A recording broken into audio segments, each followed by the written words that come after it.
Welcome to NeuroNoodle's Neuro Feedback and Neuropsychology podcast featuring our neuropsychologists, Dr. Laura Jansons, Dr. Skip Hrin, and Neuro Feedback legend Jay Gunkelman.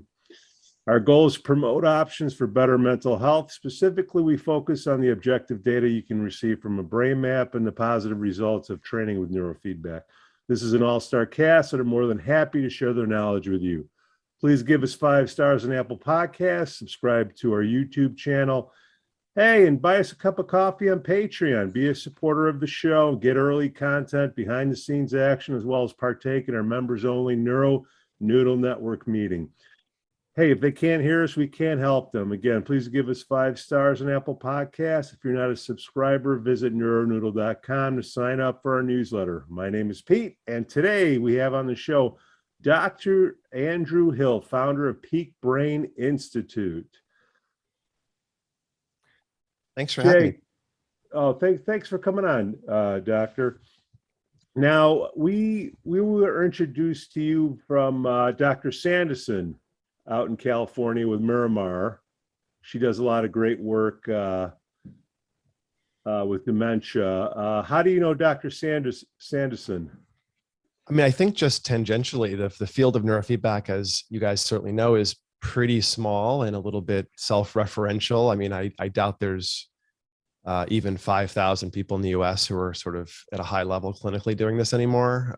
In fact, from my perspective, the field has been shrinking the whole time I've been in it.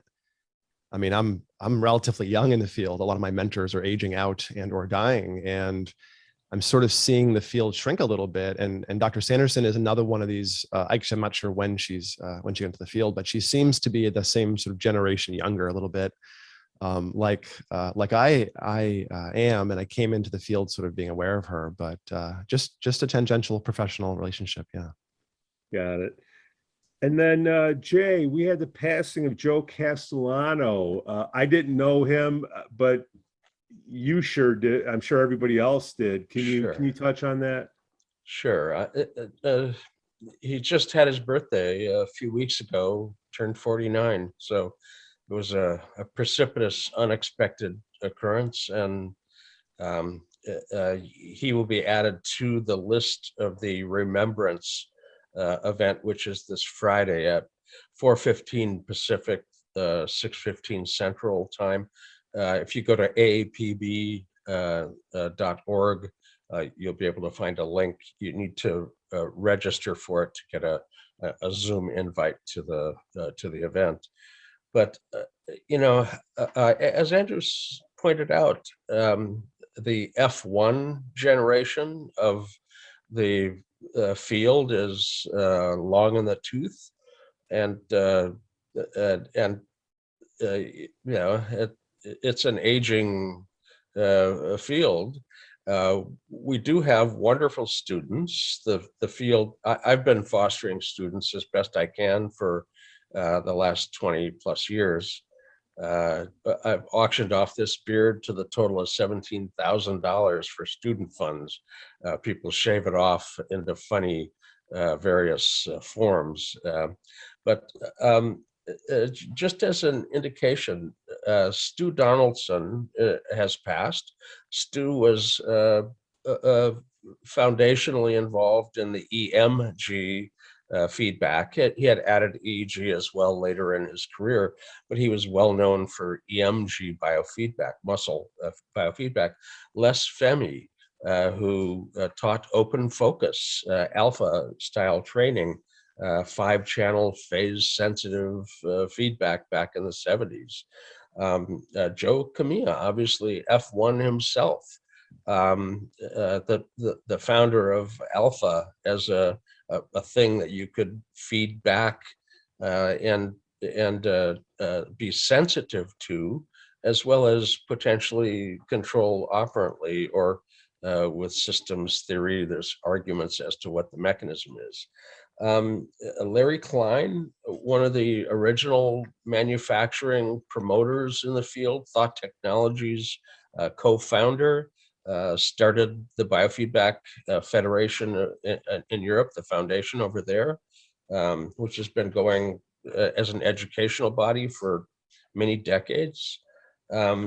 Peter Rosenfeld who a lot of people don't necessarily remember. He kind of departed from the EEG biofeedback into ERP, event-related potentials, in a very deep way, involved in truth detection, false detection, using ERP with some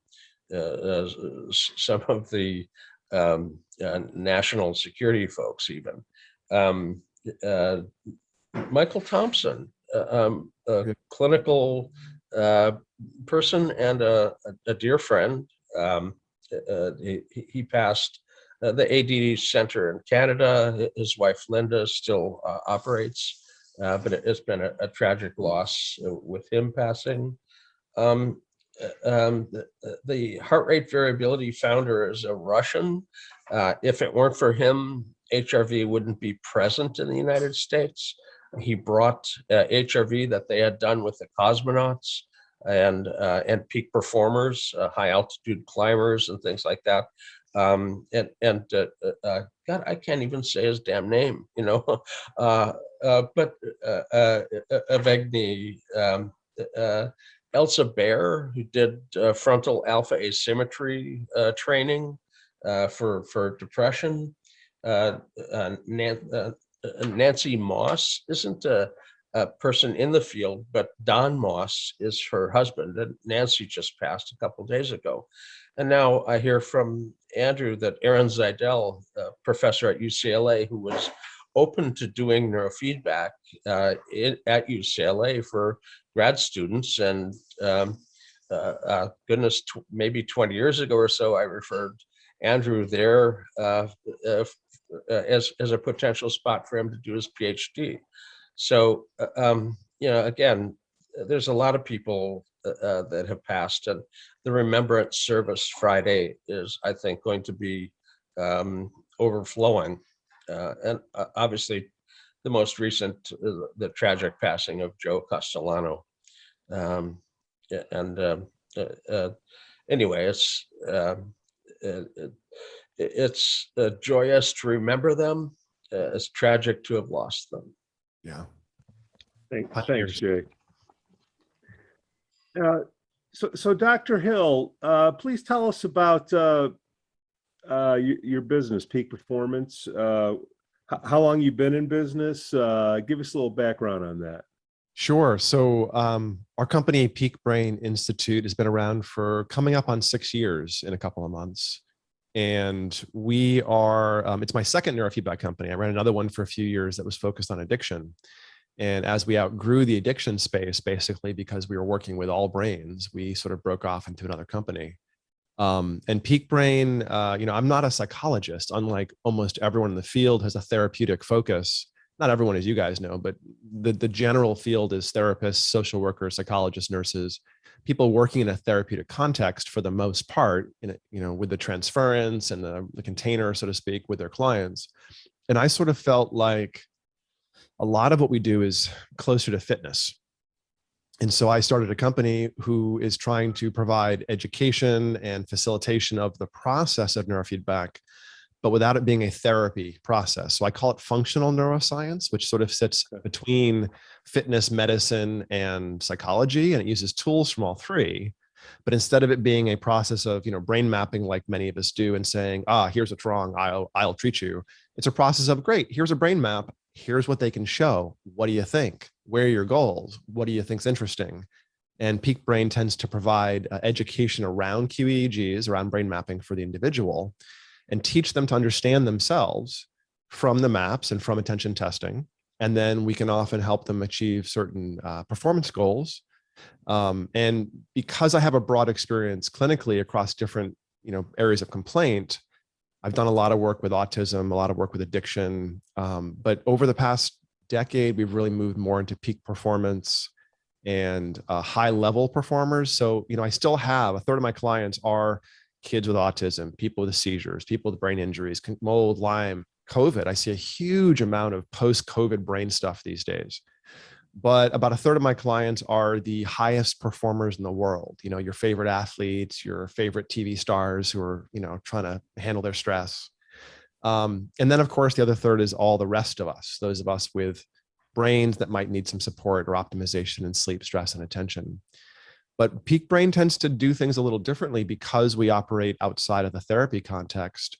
For instance, we provide free brain mapping after the first one for our clients, ongoing without any charge. So it's an educational, it's your lab, it's your gym, it's your spa to come check your brain out. It's not your doctor's office where every relationship is expensive and charged. It's your resource. And some people come in trying to work on their creativity, other folks on their immune function, other folks on their seizures, or their, getting off book on their play on one reading again or something if they're getting older. And so over the years, again, Peak Brain launched in the fall of 2015. And we've grown. We have an office in Los Angeles. We have one in Orange County, California. We have a big one in St. Louis, Missouri, oddly enough. And then we have some European centers, one in London, one in Copenhagen. But all of that is about 25% of our clients. Most of our clients at this point work virtually from home with leased equipment, live staff, and we do everything virtually for the most part. The pandemic, of course, accelerated this, but even in 2019, we were about 50% virtual with our clients. And so that's jumped to about maybe 75% these days. But we send out brain mapping amplifiers. We have live staff do your maps with you at home. We use, portable devices for training. We use the clinical software Eager with home clients now. So it's a very seamless process. It's very similar to coming into the office and working with the trainers or the coaches, we call them, as well as working from home directly. And I've got everyone from, high level athletes and actors to people that are, have 17, impaired kids, and they're trying to get some relief from them. So it's really quite a wide range of brains, as I'm sure all you guys have come across as well. When you get all kinds of things when you work with brains. So I've stopped trying to specialize. Instead, I'll just help you work with whatever brain goals you want to work with. The Olympics, what's your feedback on what's been going on with Simone and Naomi? Is your peak performance business getting an uptick from it? Inquiries? Just curious. We haven't yet. Certainly Simone, of course, being a Bruin, I got my PhD at UCLA. I have a soft spot, a sweet spot for, for supporting her, and would love to support, her if she has any need. But my take on this, and again, I'm very tangentially, I don't know what the Olympic Committee's done, and I don't know what the limits are in Japan, but my understanding is that psychostimulants are somewhat anathema in Japan, and they're kind of steered away from mostly for cultural reasons, right? Because was it World War I or II, the kamikaze pilots would get seriously jacked up on stimulants and commit suicide with bombs. And the sort of cultural signification in Japan, I think, is stimulants are that old thing that was a problem 50 years ago. And so stimulants are very, very highly controlled in Japan, which, and my understanding on this is that Simone could not use her Ritalin. And the particular event that she withdrew from is one that requires an awful lot of sustained focus while you're spinning through the air. And I'm not a gymnast. You probably can tell looking at me, but I can't imagine how to keep control of spatial relationships and that kind of things under even highly trained, highly perfect, I'm well rested, I'm focused, et cetera. If you're also dealing with an attention system, which is, grabbed by high stimulus environments and tends to dip when you aren't focusing, the sort of dopamine stuff that comes along with a little bit of attention trouble. I mean, forget performing under high stress on the Olympics. Now you can try to do that without the support of your, routine medication. It seems a little bit, it was an additional challenge she had to deal with. But I, from my perspective, hearing that she was somewhat dependent on Ritalin to perform, my immediate thought was, oh, well, she just should take care of that brain difficulty. And I say that out loud sometimes on like a Facebook group or randomly, oh, you got some ADHD? Let's take care of that. And people get really angry at me generally. Often because they're like, what do you mean? You can't get rid of this stuff. And they're often, and when I point out that, oh, here's some, research showing the change, and here's some, 1,000 different brain maps I have or pre and post changes. And I talk about the kind of changes we get in attention. I mean, we tend to get on attention testing at least a standard deviation against the average population every 20 or 25 sessions of neurofeedback. So we do about 40 sessions minimum. I tell people 40 sessions is the minimum for permanence. And they may not get it, but they'll get some floor built up under them in that time frame. So about 3 times a week for 3 months is 40 sessions. And we tend to get a couple of standard deviations on executive function testing. And I'm sure all you guys do too. This is not, magic for those of us in the field. We understand that it's a very large impact. But when you talk about the magnitude, you're taking people who are profoundly ADHD and impaired and stuff's in the way and moving them to above average, typically in a semi-permanent way. And so when I just offhand mentioned that you should take care of your attention difficulty or your anxiety or your whatever, I'm trying to be empowering. Sometimes I have to remember that people often have been suffering with this stuff for years and years and years. And the idea that they could have been doing something for it is very, very stressful. I mean, I had the same experience when I got control of my own ADHD. I worked in an ADHD and autism center doing neurofeedback. It's how I was trained up before grad school in a place in Providence called the Neuro Development Center, run by Dr. Larry Hirschberg, somebody else who's in the process of retiring now, another F2, I guess, for Larry. But in starting there, I was profoundly ADHD, like pick the most hyperactive, hard to control 10-year-old you've ever met in your life and multiply by a few, and that's me. At age 28, and I was thinking about grad school and trying to, stress about the idea of studying and applying for, different programs.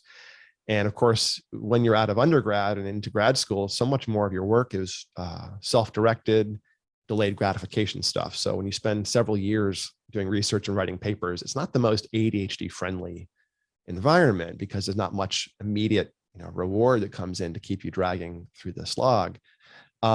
And so I was, working in the center and I started to see things like ADHD and autism seizures change. And I was shocked because I had been working in the field of, mental health at that point for over a decade, mostly in really acute mental health, severely impaired adults in residential facilities with multiple disabilities, cognitive and physical.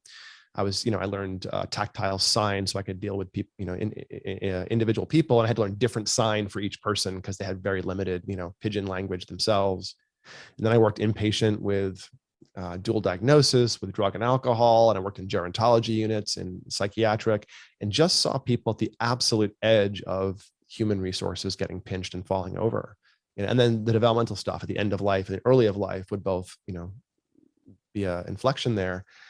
And I started working in this place in Providence, and within a month was seeing ADHD symptoms change and autism start to shift, and was like, wait a minute, this isn't what I understood about the brain. How are we getting eye contact and sensory changes in autism? How are we getting executive function improvements in a month or two? This is bizarre. And so I was sort of excited to understand that we could actually make change. And yet, this is a while ago. This is back in maybe 2001 or 2. And the field hasn't advanced that much in the past 20 years, as I'm sure, you guys might agree. In terms of basic technique, it's kind of the same from my perspective. But at the time, there were maybe 3 or 4 different schools of thought they had the truth. They had the idea about how this neurofeedback stuff worked. It was usually being driven by a particular vendor who had some ideas about how to implement stuff.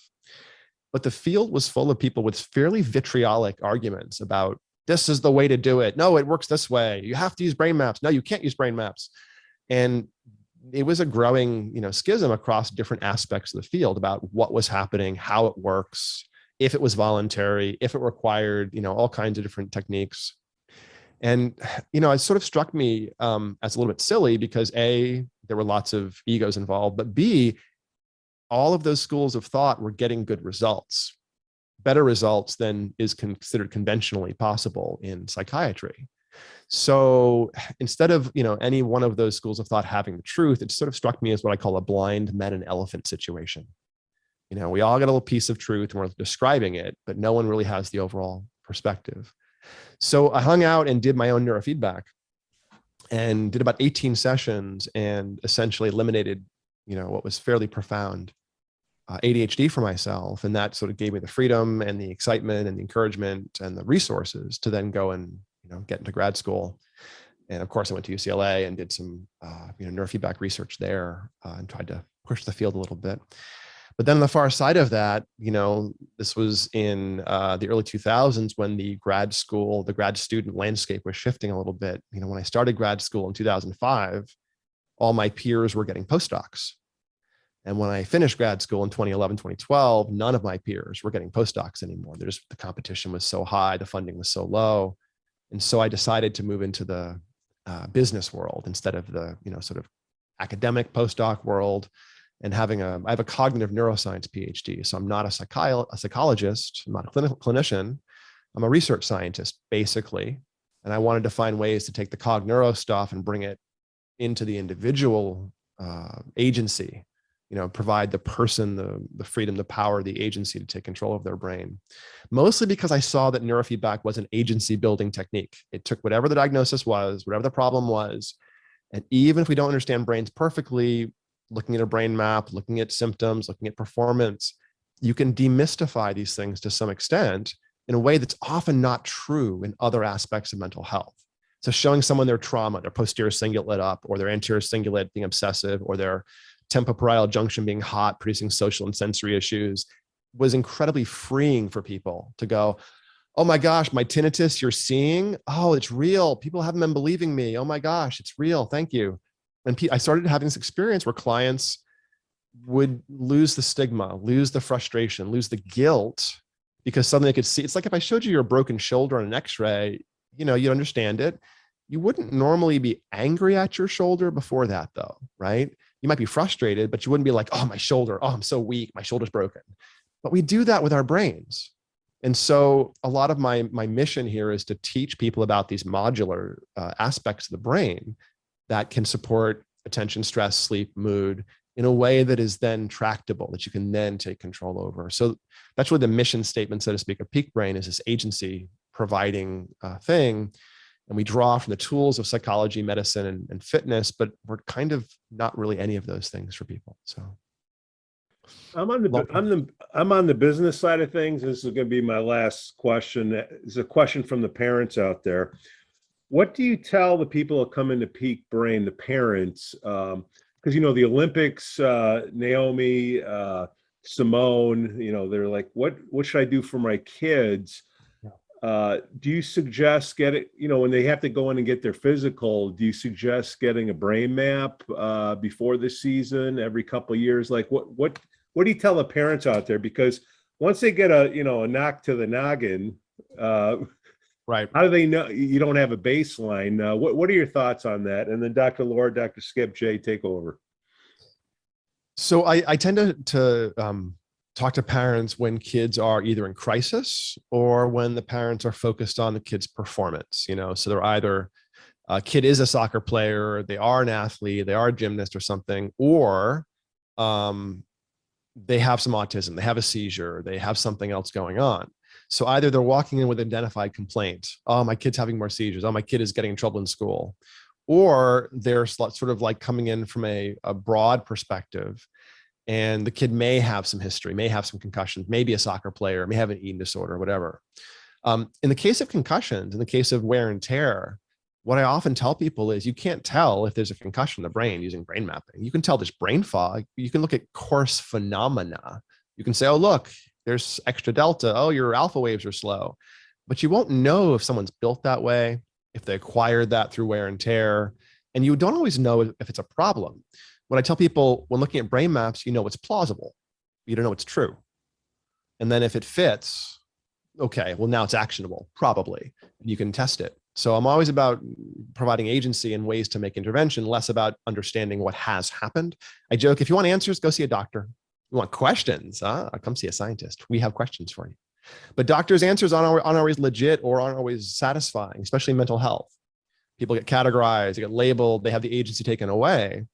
And I often see people when they have these mysterious syndromes no one else can figure out, and they've gotten lots of unsatisfying diagnoses, unsatisfying medications, unsatisfying interventions, and they're finally trying something that's a bit more, them taking control of it. So when it comes to concussion stuff, if I have a kid client who's a soccer player or an athlete, what I'll say is we should map early and often. We should map now. And since I don't charge for repeat brain mapping, it's a very easy sell. I'll get one now, and then they're free. And we're also way underpriced for the field. We charge $500 for a brain map, so it's this access place we're providing. And then I also tell parents and adults that, your concussions will bloom. They don't show up right away. If you get a concussion, car accident, an injury, come right in. Let's grab a snapshot. Probably won't show up. If it shows up, it's really bad and you should go to the ER. Chances are concussion won't show up right away in EEG, but it'll bloom. It'll emerge over a few months. And that's what I want to watch for you, client. I want to watch your delta waves creep up at the point of impact, your alpha waves slow down as your sleep erodes. If it matters to you, let's watch it so you can keep an eye on it. And if it shows up a few months from now, let's say your speed of processing drops, a little focal area shows up that you bruised, and we see it. Well, you can just go after it now directly with some good sense of where you can apply pressure without it having to develop these broad inflammatory states. I mean, post-concussion stuff is non-specific and tends to produce, as I'm sure you guys know, lack of sleep, anxiety, lack of stamina, slowed processing, but it doesn't show up right away. And half of all brain injuries are silent. There's no symptoms initially, but you get this 5-6 year process of everything eroding. And so, the old football player was fine finishing their college football career, but 10 years later, they can't sleep. They're burnt out in the afternoon, can't find words. They're irritable, they're short, they're frustrated, and they're just, full catastrophe, stress, and attention living here. You show them their brain and suddenly it makes sense. So I've had more than a handful of people who the benefit I give them is simply showing them their brain. I had a dad call me a couple of days ago and I said, oh, I haven't talked to you in a few years. I talked to you a couple of years ago and I've done a brain map on their son.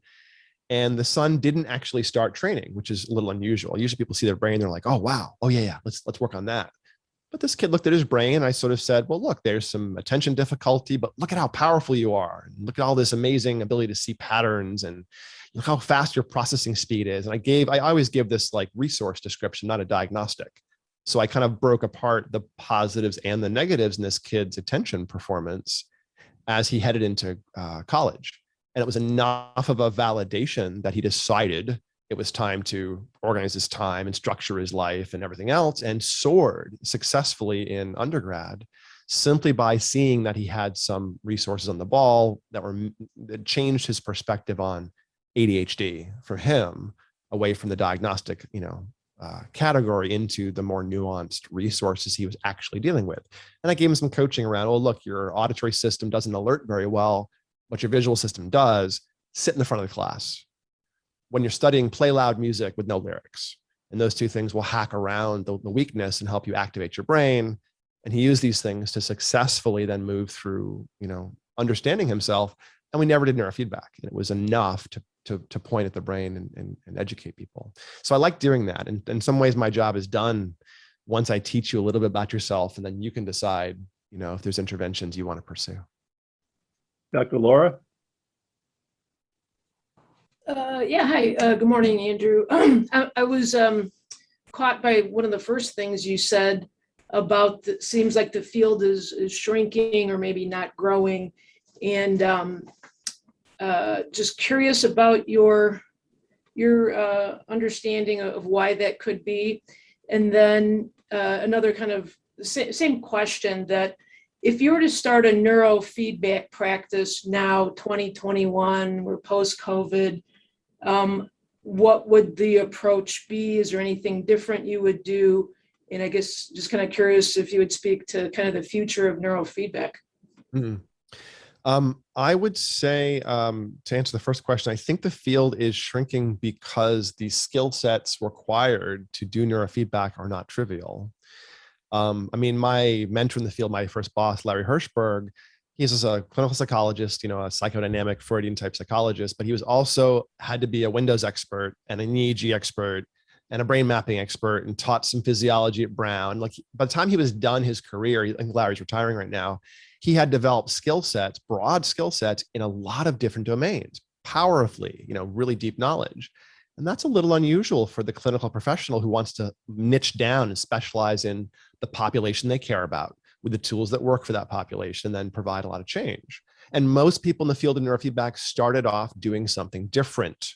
Started off as a trauma therapist or an addiction therapist or a autism person or an ADHD coach or something. And then they discover, hey, wait a minute, this neurofeedback stuff seems to impact this population I care about. Ooh, I'm going to learn some. And the way they learn it is in a 4-day workshop or a conference somewhere, and they learn some basics. And unfortunately, the field is full of a lot of marketing information that obscures the science. So there's platforms out there that use invalid language around what they are, and marketing language that obscures what's happening. And they say things that aren't true. So people don't understand, who use the tools, what they do.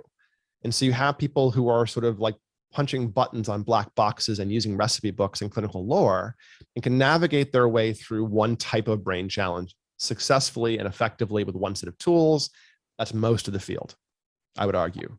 You know, you get an autism therapist who's really good at working with HEG and specific right hemisphere stuff with, you know, Dr. Coben's maybe multivariate coherence, let's say.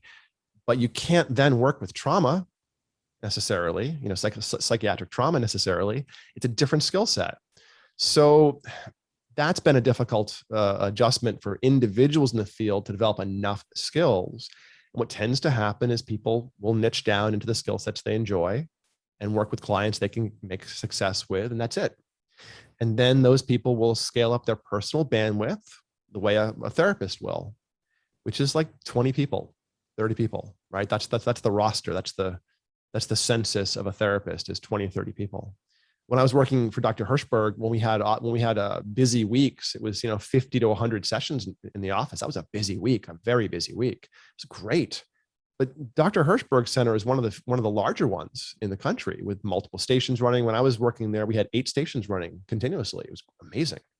And my centers, my larger centers, have 6 stations running, which is great. But most people are running 1 station, maybe 2. It's on one-on-one with their clinical population that they're seeing themselves once, twice a week, maybe 3 times a week. And so those people get busy. They have a mentee or 2, but they hit 60 years old, 65 years old. They're like, oh, I'm going to retire now. And guys, I can't tell you how many times a month, I would say it's at least once a week, I get a call from a practitioner or an email or sort of, you know, curious request from somebody saying, you know, well, I'm going to close my center. Would you like to buy it? Would you like to take it over? Every single week, somebody reaches out and says, oh, I'm trying to figure out how to hand off my center to somebody. I can't find someone who can do this. I can't find a postdoc to train up. I can't find a good psychologist who's interested. And I think the other piece of that is, when I train my staff, or I train clinicians to do this, it doesn't happen instantly. I mean, the skill set, the hands-on piece of it can happen in a few days. But I find it takes about a year of looking at brain maps before they start to make sense, and about 2 years of making decisions about neurofeedback protocols from brain maps before you start to systematize it with the people you work with. So I think that's a big ask for the transfer of information. And I think what ends up happening is you have the skilled neurofeedbackers dwindling, and you also have a burgeoning of the one-size-fits-all systems, the non-tailored systems that I do not like and I think cause problems. And then also the sort of weak T versions of traditional neurofeedback, so the lightweight caps that have dry electrodes, that have, you know, turnkey systems with fewer, you know, I don't want to name any brand names to avoid annoying people, but I think the process of neurofeedback is best done when it's heavily individualized, when every person's brain is assessed, and when the process that's done to the person is then tailored and iterative, the way fitness is. And I think that there are some one size fits all, some things you don't have to learn anything that work okay if you're average, and that's diluting the quality of the field. And the other half of it is the skilled people are aging out, dying, can't find people to mentor, et cetera. So, I mean, I joke, there's probably, you know, between 5,000 and 10,000 people in the US that do this work at a clinical level pretty well. There's probably more than 10,000 chiropractors in Los Angeles, if I had to guess. You know, so it's not a very large field. And I have a lot of European clients. There are way more neurofeedback people in the US than there are in Europe. Way more. It's just a wide west of people trying things and, you know, trying to build businesses, and no one's having any support. So I have as many clients in Australia and, you know, Copenhagen and Denmark as I do in like Canada, for instance, because there's so little neurofeedback happening in Australia, happening in Denmark, that I've got tons of clients in those countries. Send them gear. It's just as hard, by the way, to send gear to Canada as it is to Australia. I don't know why that is, but it is. It's annoying. But you know, the short answer, Dr. Laura, is that I think the skill sets required are not being well transferred. to the individuals who might want to do this work. Tons of people want to do it. I get calls from clinicians every single week. "Ooh, would you teach me? Would you supervise me? Would you become my mentor?" And I usually say no, because it's not a very scalable thing. And I'm trying to open up peak brains, not just, create Right. more people, but it's a big need. Yeah. Yeah. So how would we fix it? And I know it's kind of a grandiose question, but any suggestions? Any thoughts? I'm in the process of fixing it. Okay. Your secret's safe here. Go ahead. Right. This is just a podcast with tens of thousands of people listening. So one thing you guys, I'm sure all know deeply, especially Dr. Gunkelman, but brain mapping is a bit of a rigid and slightly awkward thing to use, because brain mapping, or QEEG, is driven by comparisons to normative, i.e. heavily cleaned, arbitrarily average, and not really typical databases. The reason we do that, compare you to average, is because we got to compare you to something to get a sense of the bell curve and how weird things are. But people are a little bit variable day to day. Brain mapping itself, QEEG, is stable month after month, year after year, if it's clean data, it's according to the literature. However, that's because we heavily control it. You can't be tired, no caffeine, first half of the day, et cetera, et cetera. And what I'm doing, I'm doing something I'll explain in a minute to help that piece of it, but also, as I'm sure you guys know who've all done neurofeedback, a lot of the critical skill, or a lot of the critical thing that is required to do neurofeedback well, is the steering process. Well, what happened after that session? How did you feel? How was your sleep? How was your stress? How was your trauma? How was your drinking? What happened? Because the impact of a single session tends to be about 24 to 36 hours, then it wears off. And so you have an opportunity to sort of burgeon that effect and build it or steer it or tweak it. But that's predicated on the client being a good observer and a good reporter. And in a traditional psychology environment, reporting and observing is really poor. And we were lucky if we got a third of clients to report back what was happening with their sleep or something in the addiction space.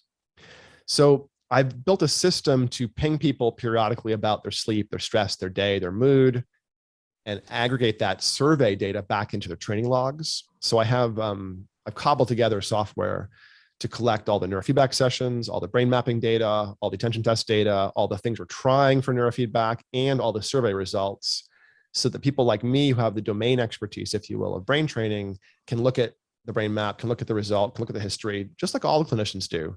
But I've compressed it down to a very tight little bit of information. And right now we're moving that to a mobile app. So soon we'll have this round trip information where the clinician can communicate with their client on the same software they're using to track this training sessions and track their sleep. I'm wearing an Oura ring, for instance, so that'll get sucked into the system. But what this will do is it'll provide me longitudinal, day to day sense of people's changing states. QEEG is traits, not states. It's trait stability.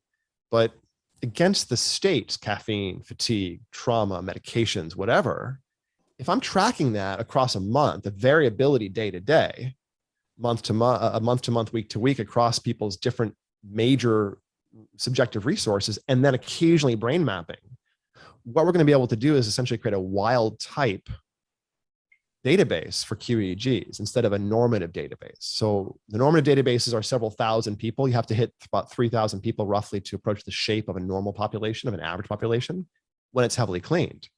But if we had normal data, so wild type data, sleepy data, caffeinated data, data when I'm stoned, data when I'm tired, whatever, and just track that for thousands of people, we should be able to generate essentially a sense of a dirty brain map, no matter what's going on for you, against all of the variables we're tracking. And so the power of the variability, the variance, and the standard deviation becomes multidimensional against lifestyle factors, which means suddenly we can start doing things like predicting how to change brains based on what we're seeing change. So this becomes a round trip where the QEEG becomes not just a tool to help you come up with ideas and apply pressure, but then we round trip that back into how one individual, one psychiatric complaint or one medication status is impacted. Like, I know if someone's on a certain med, what it looks like in their brain sometimes, or I know if a certain med is on board, how to work through it or around it. Like, for instance, one of the meds I hate to work through is buspirone. It's the only med I hate to work through, actually, because buspirone's a non-typical, a non-standard anti-anxiety med in that it suppresses slow brain waves. Most anti-anxiety meds make you more relaxed. They bring up slow brain waves in some ways. But BoostPAR shuts down theta. It suppresses right frontal theta. And if someone's on BoostPAR and they have a lot of anxiety, BoostPAR hides the right frontal theta. I can't see it on the brain map, and I can't touch it with neurofeedback until the BoostPAR is out of the way. Now, almost no other drug is like that. You can see the patterns through the drug if you're, maybe not fully, but you can see them and you can train them. But there's a few drugs that get in the way. Now, if somebody had a history of BoostPAR and anxiety, the variable dosing, the variable strategies, the wild type variability of that right front theta, I would have been able to figure that out ahead of time, not just by not supporting one or two clients who were on BoostPAR and then retrospectively realizing what happened later, 10 years later. I'd be able to do that in real time going, oh, this client responded to right front training, not sure why, and be able to get a sense of that's a medication status thing. And essentially doing machine learning out of the brain mapping. And all you guys are skilled clinicians. You look at brain maps, you look at reports, you look at goals, you make a call. Oh, let's do this. Let's try this version. Let's do this protocol. But I want to take that out of the skilled heads of us, because that is a dwindling resource. I want to first persist people like us, several of us side by side, making good decisions. And then my data system is capturing a few hundred data points per day per person, basically. And then over a few years of that, we can start doing predictive neurofeedback. Oh, this complaint, this brain, let's try this. And we can start taking the gifted people like us out of the equation to some extent. It's wonderful we've been in, building the field, but I'm concerned that it's relying on us, and it should not rely on us. This is getting rigorous enough that we should be doing predictive analytics and machine learning to do neurofeedback protocols. We should not be just having, oh, I have access to this gifted person who knows how to work with trauma or seizures. I'll talk to them. That's a bit of a concern for the growth of the field. So I'm trying to democratize it all from the point of view of fitness, but then take the science out of the mystery place and bring it to the more rigorous place. Dr. Skip.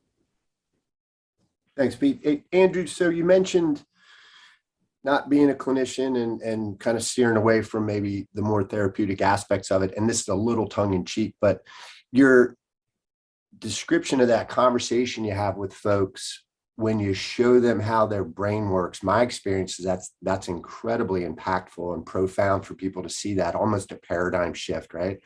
And that's therapy, right? So you're doing it, at least in those moments, but more to my point is that is such a powerful experience for people to conceptualize this unseeable, and because of the way our brains work unconsciously, you don't have to think about it for it to work. You got to kind of concentrate on moving your leg a little bit, to walk up steps, et cetera. It can really be a changer. And I guess the therapeutic end on my end, not to, rope you into this therapeutic world, but it instills agency and folks have a buy-in.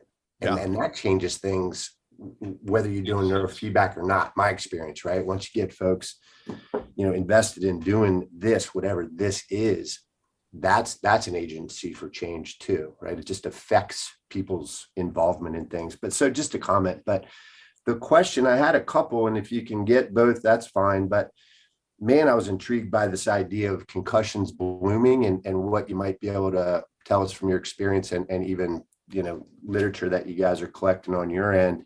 And then if you have time, what the hell are you seeing with post-COVID brains? I know it's probably not one thing, but if there's any Oh, it is. Oh, it is. Is it? Oh, Yeah. shoot. Yeah, please share. And it's the same question. It's the same answer actually about concussions. It's the same conversation. The short answer is all we're dealing with is neuroinflammation as far as I can tell. And there's lots of reasons to have neuroinflammation, subacute or acute. A lot of us, it's shocking to what extent we see indications of brain fog or injury in everyone or in many people. I joke that there's, no safe level of impact. Half of injuries all have no symptoms, but do produce difficulty later. And so I think that's what we're seeing in terms of the blooming is that 50% of injuries do not show any symptoms right away. And yet there's a structural change. In the cases of injury types, crush injuries, impact injuries tend to produce a bit of the brain that's pushed on, that's bruised. And that changes the regulatory environment within the tissue, and it will often drop back into delta waves, the slowest brain wave. I kind of think of delta as the heartbeat of the brain. It's we live in delta, we don't think in it, and it runs your autonomic stuff, your cell metabolism. It's running big surges of CSF, of cerebrospinal fluid through your brain, like a washing machine agitation cycle when you're asleep, to pull out toxins and help a metabolic reset. But if you end up not sleeping, your brain makes delta to try to compensate for that lack of sleep. If you end up concussed, a bit of tissue, if it's specific, will be like, oh, I'm not sure what to do anymore. And it drops back into a delta pulse, basically, the heartbeat of the brain. And what I will see when working with concussions is often crush injuries, is often delta blobs. And if somebody has a ballistic or a shear injury, if they are in a bicycle or a motorcycle accident, or they're in a car that's been spun or something, the injury is often different. If you pull tissue away from tissue, you break the neurons that connect regions called inhibitory interneurons. And those are mostly shutting down activity, the breaks for different modular bits of tissue. So if you remove the breaks between bits of tissue, you have little spots where the tissue is running really fast. So you see little blobs of beta waves when there's shear damage. And again, I don't know if these are from damage when I see them, but if I see, oh, look at all that blob of delta you have on the back left. And you also tend to see the coup contra coup patterns. You see the stripe, the diagonal stripe through the head. So if someone's got a blob of delta in the right front corner and back left corner, I wouldn't know it's from an injury, but I might say, oh, hey, this tissue in the back right is social and sensory. You doing sensory irritability? Oh, you are? Okay, that's probably valid. And for some people, this kind of pattern might represent a line of force to the head. Oh, that sounds plausible. It might be. I don't know. It doesn't matter. The fog is what matters. And we can work on it whether or not it's an injury. So I'm not trying to get to the diagnostic label. I'm always trying to shy away from it. I joke to clients that it's their job to make the meaning and to have the experience. And I will help them understand some ideas, and they'll help me understand what is actually true. So when Therapist. I look at what's that? Sorry to interrupt. Therapist. Well, that's the thing. I have to be ethically and therapeutically appropriate, even if I'm not doing therapy, right? I know. I have an ethical line to walk. And I worked in so many crisis environments and inpatient environments that I have a therapeutic and a therapy skill set that is actually more practiced and more experienced than most therapists I know, who are actually psychologists, just to be frank. But I don't want to be a therapist for you. I'm not in the process of developing transference, safe containers, and becoming part of the done with you agency thing. I'm in the process of, like the coach saying, all right, here's how you ski. I'll meet you at the bottom of the mountain, see how bruised up you are, and help you to affect your technique. That's the kind of coach I am. Go try that. Oh, that hurt? Huh. Try that. Oh, you like that? Okay, great. And I joke to clients, yeah, it's kind of like I send you to the gym and you work out, and later on you're like, oh, my shoulders are sore. I'm like, oh, they must be taller than I thought. I'll move the seat height on the machine. Try it again. Oh, you like that? Okay. And yet I don't know what height is here. We're often kind of trying to guess about what's going to work well for somebody. So back to the concussion question, you'll see little kernels of delta, little signatures of a stripe of beta or something. And if it's plausibly an injury, great, it's worth working on. But if it's recent, it doesn't show up that often. Maybe you'll see something, but not dramatically. And since I work with people for years and years and years, and they often get free brain maps, I have this luxury. There's no cost involved beyond goopy hair for getting a brain map. So my clients map with wild abandon and frequently and often, and it's great. And so I've got like maps and maps and maps and maps and maps for thousands of people. And, someone called me at Christmas time. He said, oh, Andrew, I just got a concussion. I'm like, why are you skiing? Why are you skiing? You had a concussion last month. Yeah, I know, but I decided I could probably take it easy. And then my son got me out in the slopes, and yeah, I got injured again. Oh, well, come on back. Let's see what you look like. And he had a concussion. It had been doing really well, and it was reactivated. So you'll see that. And people that have concussions who are athletes, it's not their first one. Kid or adult athletes, you tend to see the repetitive wear and tear stuff, especially because it's often sports driven. A single soccer heading drill done one time by one person, one teenager, will produce GABA signatures in the brain like a brain injury for 48 hours after the heading drill. So you see lots of stuff in people. But what tends to happen is over 2 to 4 months, the injury will show up. The person's brain fog will also get worse in that first month usually. So they feel horrible, but as they recover from the hit, the daze, the fatigue, the anxiety, the sleep erodes, anxiety goes up, stamina goes down. We see the alpha speed go down. We see the amount of delta go up or down depending, and the regulation of delta go fast or slow depending. And the person reports being half awake when they're asleep, being half asleep when they're awake, having no mental stamina, having no word finding, being kind of anxious all the time. And you can track those things as little blobs showing up in the brain. The delta waves usually getting worse. Sometimes it's the beta waves, but it's usually delta, slow, not fast. And then I have clients who have worked through major brain injuries, who've worked through major developmental changes and are amazing, highly performant individuals after some neurofeedback, and I haven't seen them for a few years, and they're all coming back now. And I'm seeing them and I look at their brain, I'm like, oh, wait, did you have another concussion? Because these little blobs that were tiny of the delta, mostly dealt with, have blown up. So what I'm seeing is the existing old stuff mostly is what will swell up. And so usually on the sides of the head, temporal lobes typically, or where you see there's a lot of blood flow. So the top of the head for delta and the edges are where the delta's kernels are showing up. And deltas also tends not to track the brain tissue, but the vascular or the blood flow. So when this blood flow changes, you see big delta changes as well. So we tend to see those things on the sides of the head, and any place else where there's been a delta blob historically, it blooms again. And I'm pretty sure the sides of the head are just like the temporal metabolism dropping because of some broad inflammation. It's not probably from the temporal lobes.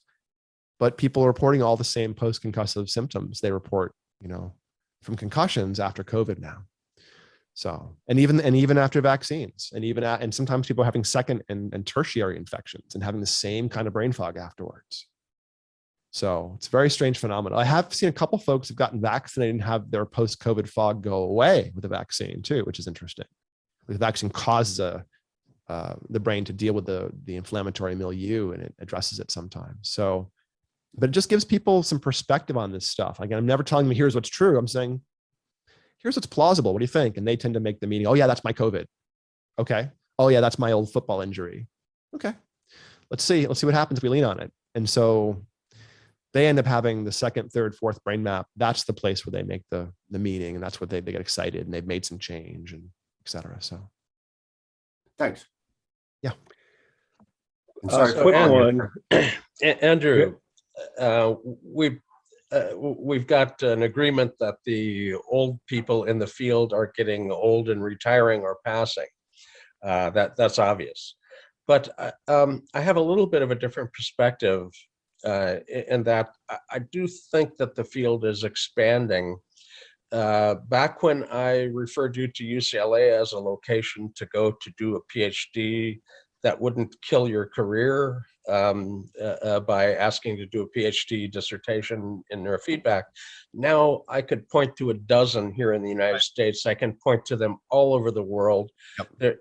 There are major universities doing neurofeedback studies now. Salzburg, Austria, the Consciousness and Sleep Lab. Graz, Austria, Dirk Furcheller's lab on event-related synchronization, desynchronization.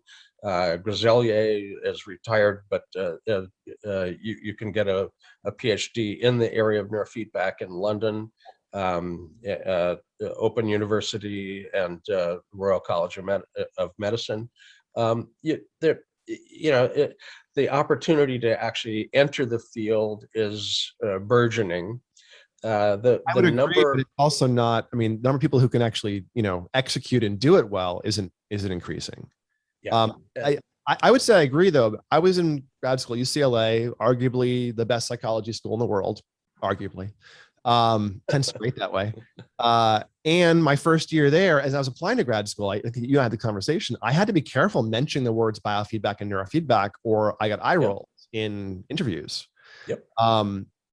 And the same thing happened at UCLA, but I got in, and my third year there, something weird happened. All these really famous scientists doing cognitive neuroscience in learning and language and autism started saying, hey, you're that neurofeedback guy. Hey, can we do some studies together? And I want to do some neurofeedback with my population or my test. Can you add your test to your dissertation work now? And suddenly all these serious scientists who are not that interested in this woo stuff were very interested. And there seems to have been a sea change since. So not to say the field is not elaborating and getting better, and there are people who are pushing the technology better, but I would say the field itself is not changing and improving technology much at all. Individuals are, the people taking stuff, ERP training, MRI training, SCP, infraslow, infralow, all the different techniques. I'm very excited about them all, but I couldn't train somebody up effectively in half those things and have them know how to do them. Yeah. And so I tend to focus on, it's what I call the peak brain way, a replicable way of going after basic brain resources of sleep, stress, and attention. And you guys will understand this language. What I'm mostly doing is regulatory arousal model, neurofeedback, what we might consider the old school Othmer model, not the new school one, mixed with alpha theta, mixed with HEG.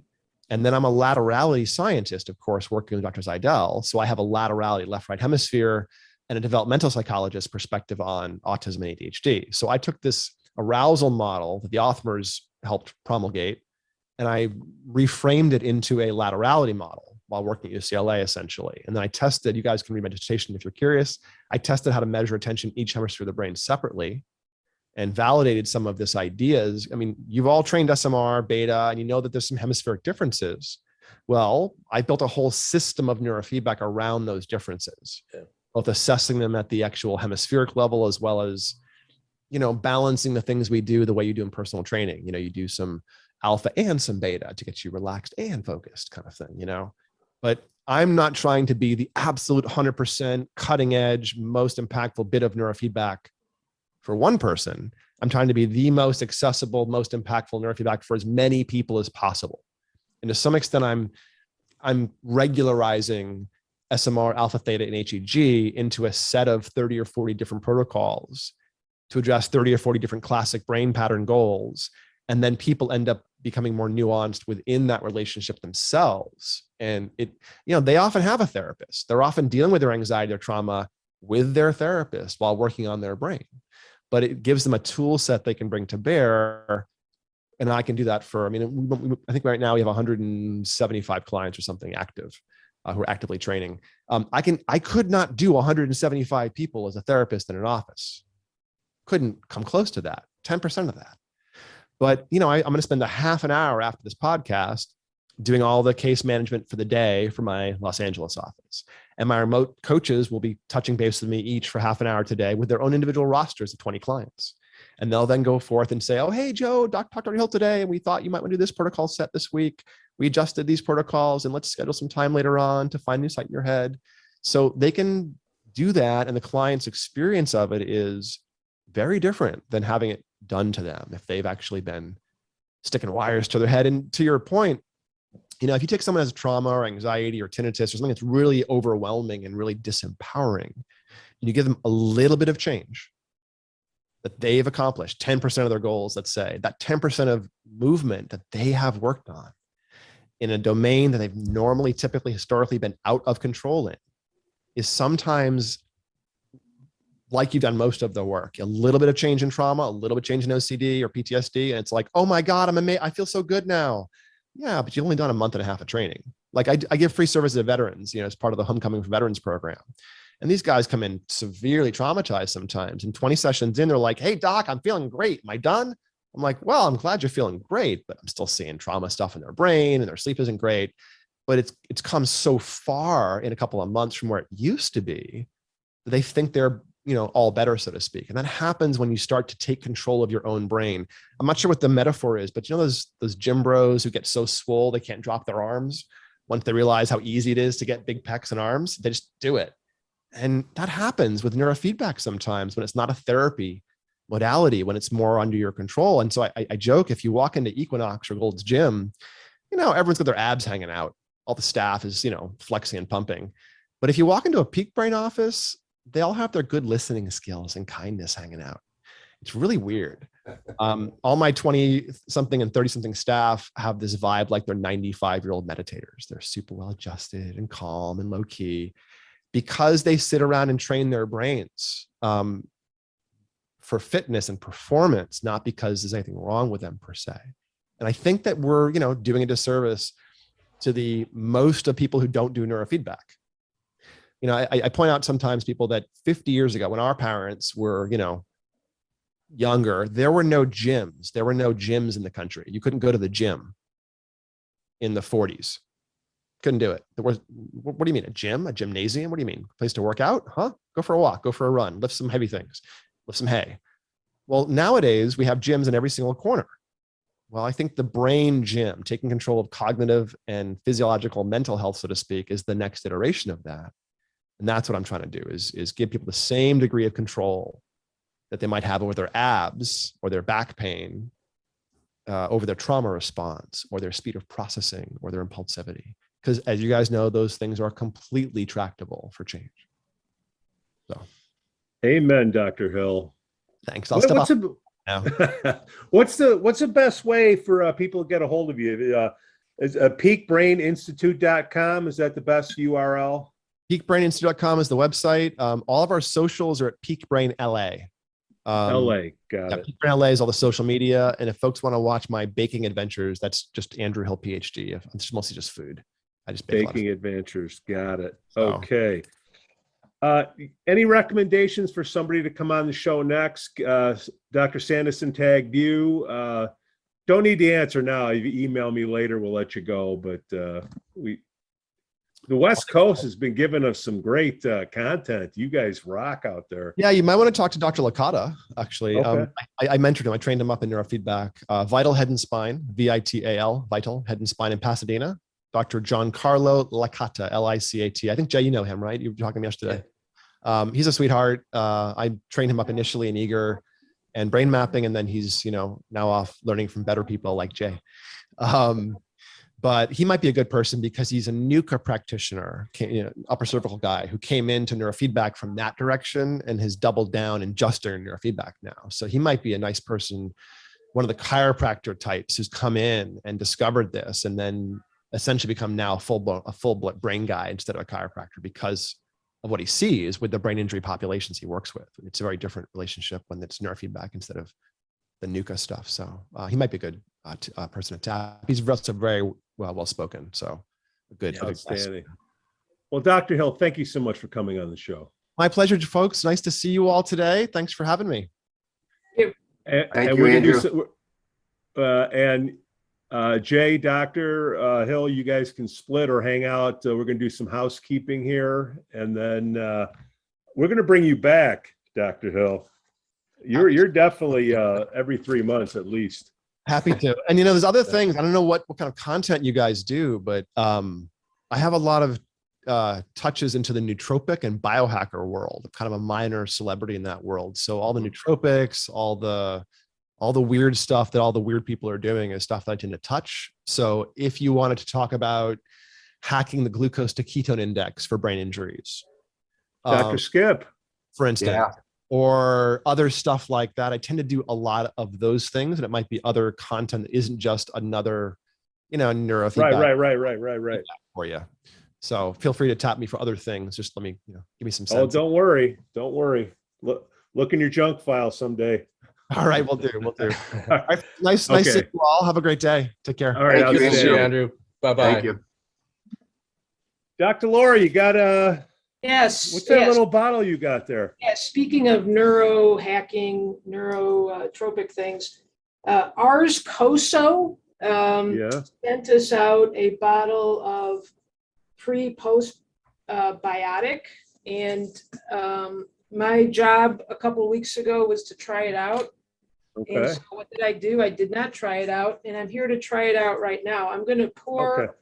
It's 15 milliliters, which apparently is a half an ounce. And so pour that in there with some sparkling water.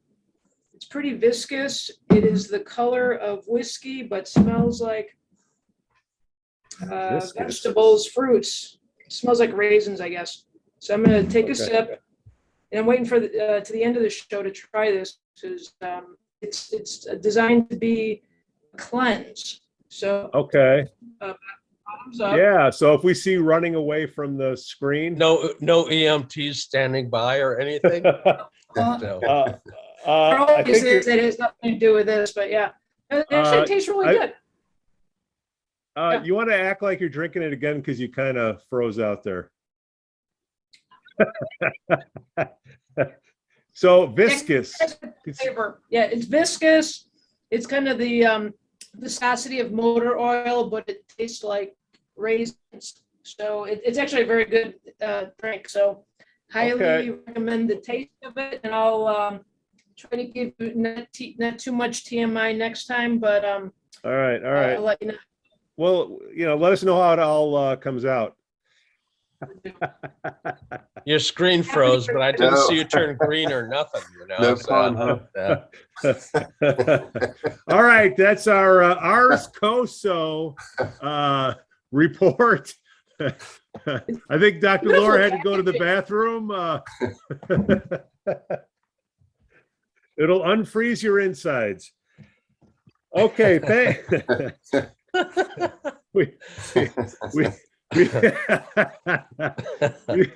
thank you. Highbrow to lowbrow, highbrow to lowbrow in 3 seconds. Way to That's go. right. That's what we're all about. We thank you all for Did she spill it on her computer? I mean, it's frozen. It's Zoom. There you go. Your system froze up there for a moment. Oh, Unzoomed. you're good.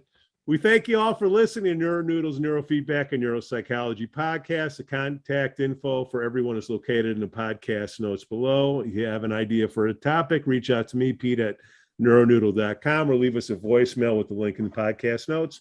Please give us 5 stars on Apple Podcasts. Subscribe to our YouTube channel. Our YouTubers get to see all this fun stuff because I don't edit any of the YouTube stuff. Little secret between us girls. Smash that like button on Facebook, Instagram, and follow us on Twitter. And hey, if you really, really like us, you can always buy us a coffee on Patreon /NeuroNoodle. Cue the band.